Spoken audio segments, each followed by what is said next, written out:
There's an interesting update that could have a huge impact on the Las Vegas Raiders' quest to find a quarterback. Right now, one name is rising above the rest as the hottest quarterback available in free agency: Sam Darnold. If the Raiders are thinking long term and looking for a QB to lead them for the next few seasons, Darnold is a name that's getting a lot of attention. Now, I know some of you might be skeptical about Darnold. After all, he hasn't always been considered a franchise quarterback, and I get it. Personally, I'm not completely sold on him either, but consider what happened with Baker Mayfield. When Mayfield joined the Los Angeles Rams, many doubted him. Yet he proved himself, earned a one-year deal with the Tampa Bay Buccaneers, and now he's their franchise QB. We've seen similar career revivals from players like Geno Smith. Some believe Darnold could be next in line for a turnaround like that. Several teams are on the lookout for a quarterback right now, and Darnold is drawing real interest. Take the Los Angeles Rams, for example.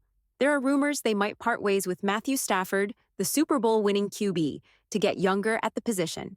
If Rams head coach Sean McVay sees potential in Darnold to develop him into a long-term starter, it makes sense why they'd be interested. Darnold is still just 26 years old, so his best football might still be ahead of him. The Raiders are also in the mix for a quarterback. However, the latest news suggests the Minnesota Vikings might be planning to keep their quarterback, Kirk Cousins, and not let him enter free agency. While nothing is official yet, the timing of this decision is important. Today marks the start of the NFL franchise tag period, which runs until March 4th. This is when teams can use the franchise tag or transition tag to lock down key players and prevent them from hitting the open market. The Cincinnati Bengals have already announced they'll use the franchise tag on T. Higgins, for example. The Vikings could do the same with Cousins, along with players like Danielle Hunter or Byron Murphy Jr. Other teams are facing similar decisions. The Kansas City Chiefs have L'Jarius Sneed to think about. The Raiders might consider tagging Josh Jacobs or Trayvon Moehrig, and there are plenty of other big names in play. If a team decides to use the franchise tag, the player is paid the average of the top 5 salaries at their position. This period is crucial for teams looking for a QB, and if the Vikings keep their guy, it could shake up the market for the Raiders and other teams still in need of a leader under center. If the Raiders want to bring in Sam Darnold or Byron Murphy Jr., they'd have to pay big. Using the franchise tag means one of those players would become one of the highest paid at their position.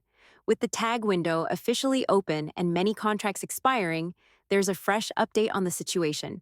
According to ESPN's Dan Graziano, the Vikings and Byron Murphy Jr. have agreed to push back the void date of his contract. Originally set to void today, it will now happen just one day before the new league year starts. Why does this matter? This change means the Vikings won't be able to franchise tag Murphy because the deadline for the tag will have passed by the time his contract voids. This is clearly a strategic move by the Vikings to keep Murphy while maintaining flexibility in how they handle his contract. It also has another big impact. The Vikings can only franchise tag one player. With Murphy out of the picture, it seems they are setting up to tag Sam Darnold as their priority. If that happens, it would change everything for the Raiders and other teams eyeing Darnold in free agency. Instead of simply offering him a contract, the Raiders would now have to trade for him if they still want him on their roster. Of course, this doesn't mean the Vikings are committing to Darnold long-term.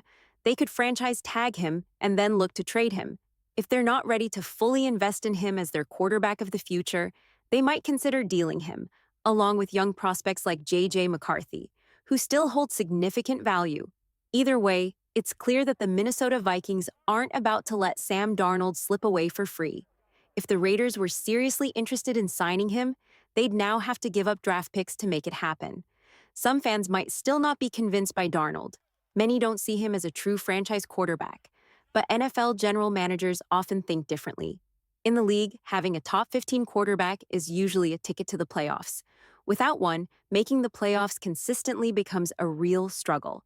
That's why teams are willing to take risks on quarterbacks like Darnold, even if fans aren't entirely sold on him.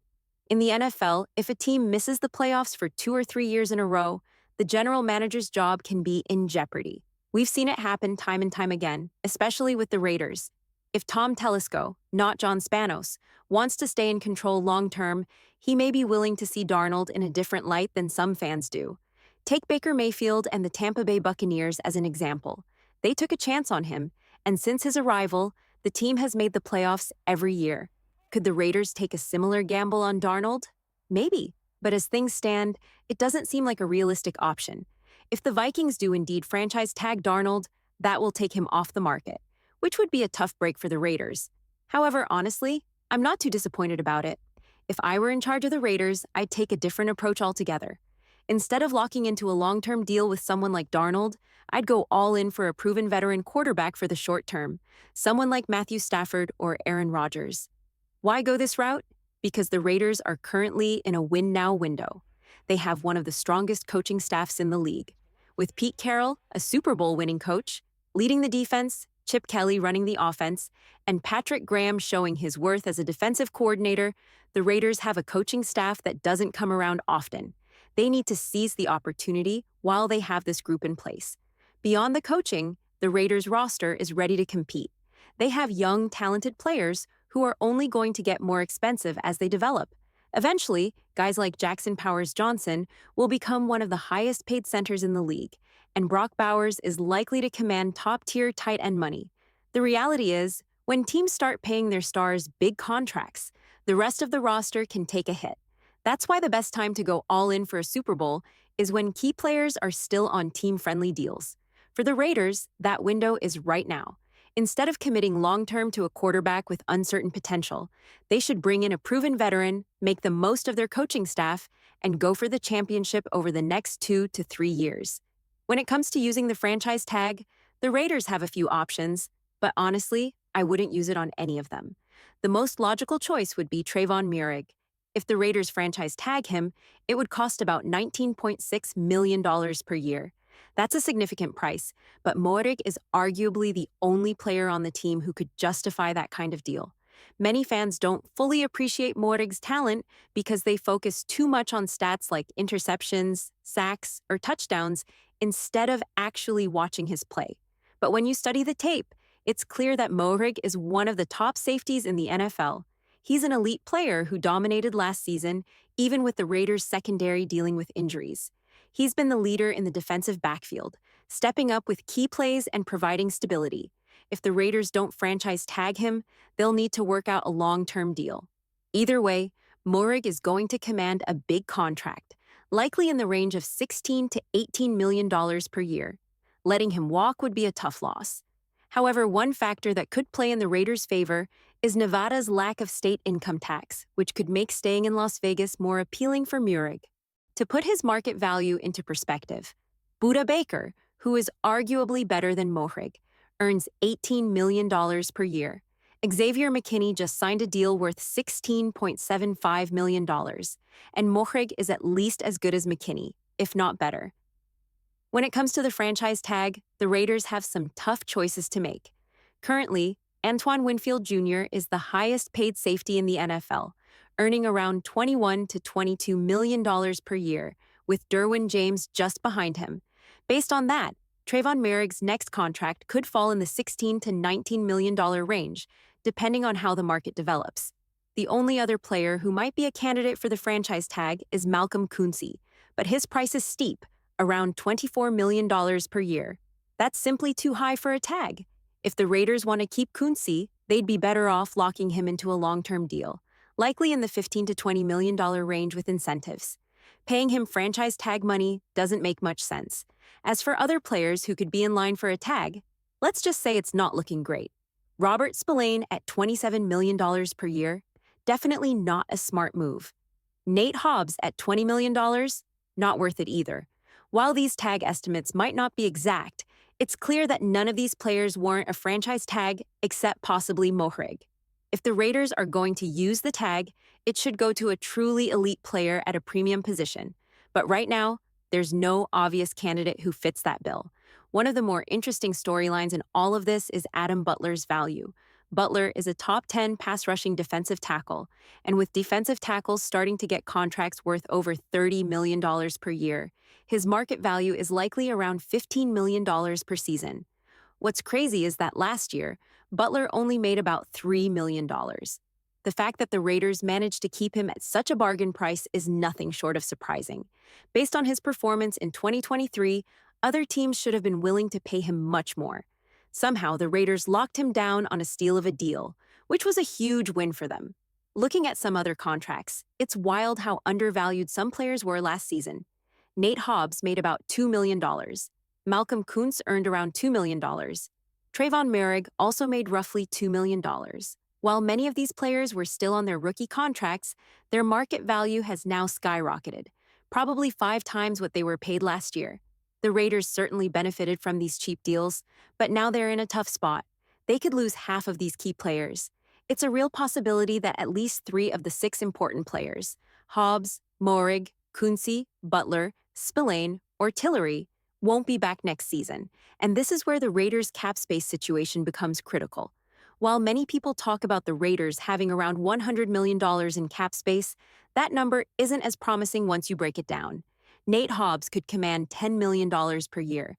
Morig might ask for $20 million per year. Kunze could land around $20 million.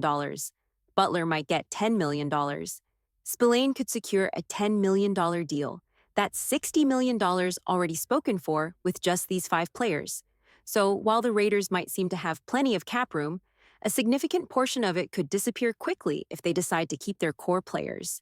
Before wrapping up, I want to highlight something interesting from the latest NFL draft rankings. As someone who closely follows the draft process, especially since I scout for the Hula Bowl, I'm always looking for emerging talent. Not just the household names, but also the underrated players who could be hidden gems. One of the most surprising shifts in NFL.com's updated rankings is at the defensive tackle position. Looking at the latest NFL.com draft rankings, there are some surprising shifts in how players are being evaluated. One of the most notable surprises is Walter Nolan's ranking.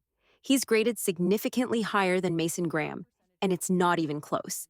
This is interesting because Graham has been hyped up as one of the top defensive tackle prospects, with some even calling him the best in the country.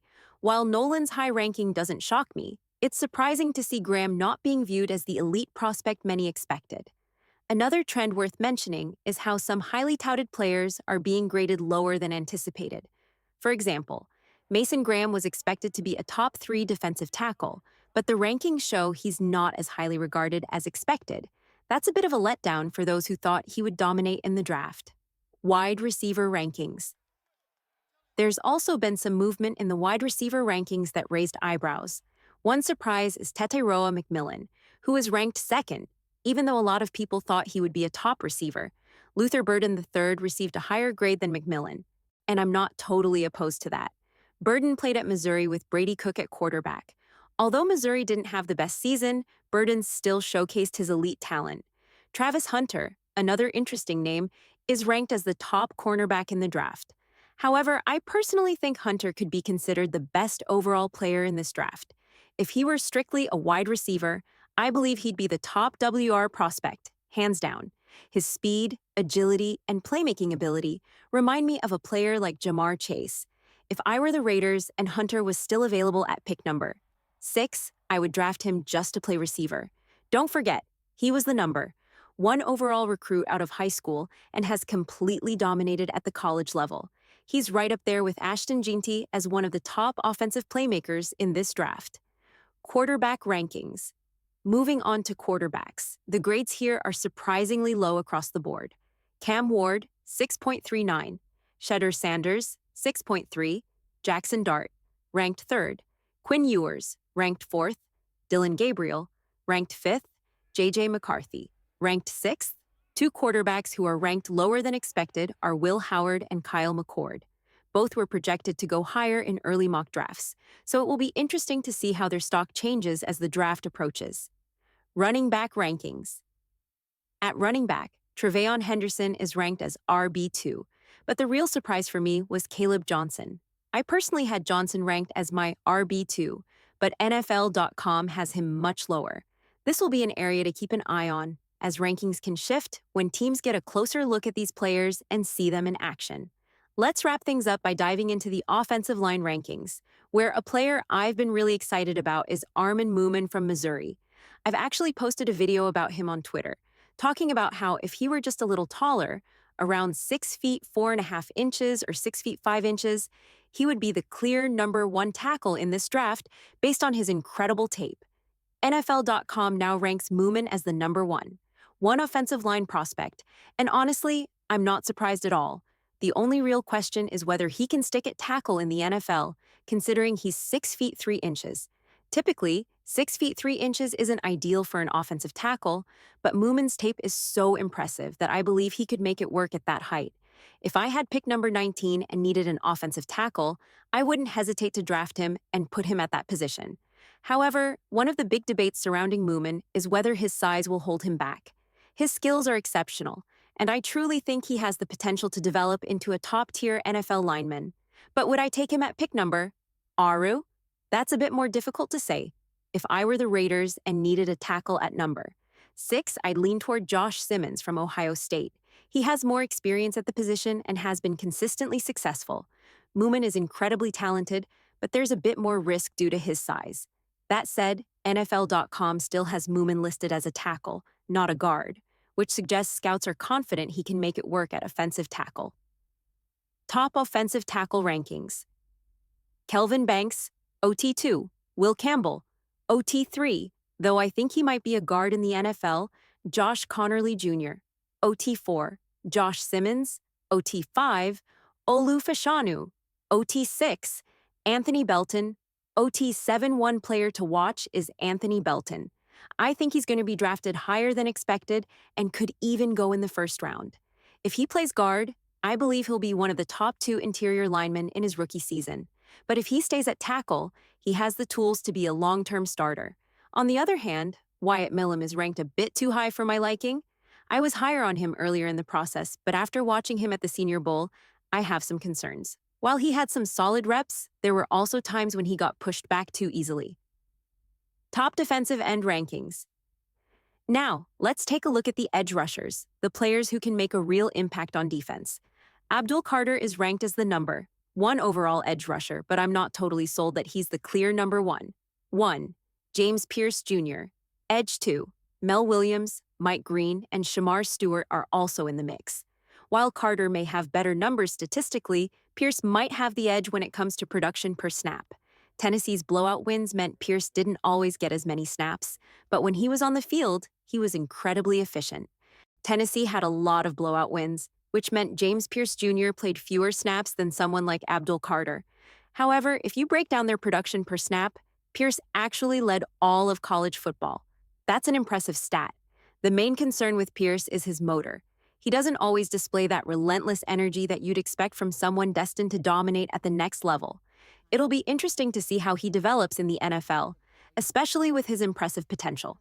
Right now, we're entering the team-building phase of the offseason, which is a critical time for NFL teams to reshape their rosters and make significant improvements.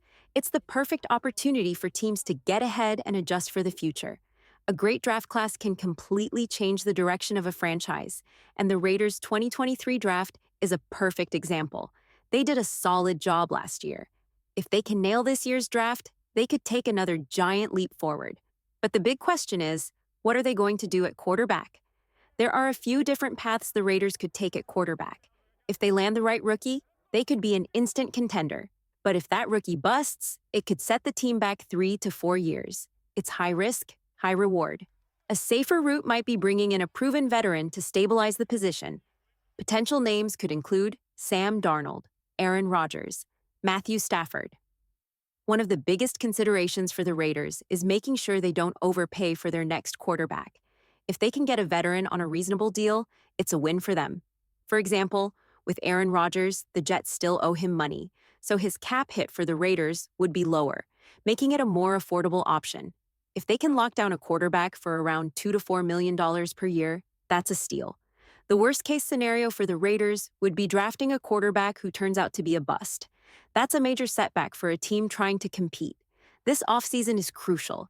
Getting the right quarterback could shape the Raiders' future for years to come. I'd love to hear your thoughts in the comments. Who would you pick as quarterback for the Raiders? Who are your draft steals? Don't forget to like, subscribe, and I'll see you in the next video.